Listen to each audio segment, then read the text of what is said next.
দুর্গাপূজার চাঁদা নিয়ে জুলুমবাজির ঘটনা সমূহের প্রতিবাদ জানালো সদর জেলা কংগ্রেস। বৃহস্পতিবার রাজধানী উদয়চি ক্লাব এলাকার পুজোর চাঁদা নিয়ে জুলুমবাজদের আক্রমণের শিকার হন ডাক্তার দম্পতি, তাদের বৃদ্ধ মা।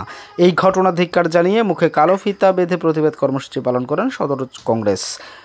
কর্মসূচিতে উপস্থিত ছিলেন প্রদেশ কংগ্রেস নেতৃত্ব প্রবীর চক্রবর্তী, সদর জেলা কংগ্রেস সভাপতি ও অন্যান্যরা। এদিন কংগ্রেস নেতা প্রবীর চক্রবর্তী জানান, চাঁদা নিয়ে সর্বত্র জুলুমবাজি চলছে, কেউ মুখ্যমন্ত্রীর কথা গ্রাহ্য করছেন না, ফলে মানুষ অসহায় এবং আতঙ্কিত হয়ে পড়ছেন। এই ঘটনার প্রতিবাদ জানাতেই সদর জেলা কংগ্রেসের উদ্যোগে এই কর্মসূচি পালন করা হচ্ছে বলে জানান কংগ্রেস নেতা প্রবীর চক্রবর্তী। আমরা লক্ষ্য করছি গোটা রাজ্য জুড়ে ক্রমশ অরাজকতা বাড়ছে, একটা ভয়ঙ্কর অবস্থা বিরাজ করছে।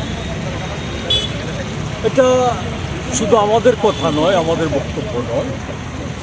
রাজ্য স্বরাষ্ট্র দপ্তরের গত 6 মাসের যে পরিসংখ্যান, সেই পরিসংখ্যানে দেখা যাচ্ছে রাজ্যে গড়ে মাসে 8 জন মানুষ খুন হচ্ছে।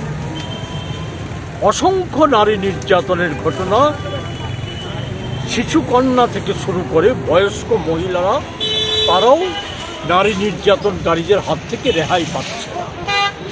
নারী ধর্ষণ, অপহরণ, খুন, আচ্ছার ঘটছে, এই সমস্ত ঘটনাগুলি ঘটছে।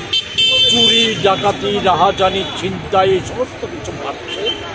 এখানে আমরা দেখছি যে এখানে সুশাসনের কথা বলে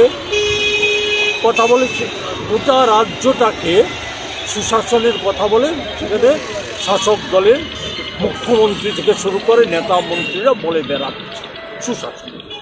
ফ্লেক্সে, বিজ্ঞাপনে এই সমস্ত কথা কিছু প্রচারিত।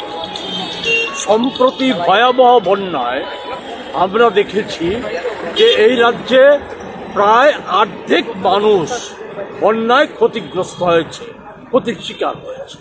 ওই মানুষগুলিকে ক্ষতিপূরণের জন্য সরকারের কোনো রকম সদিচ্ছা দেখা যাচ্ছে না।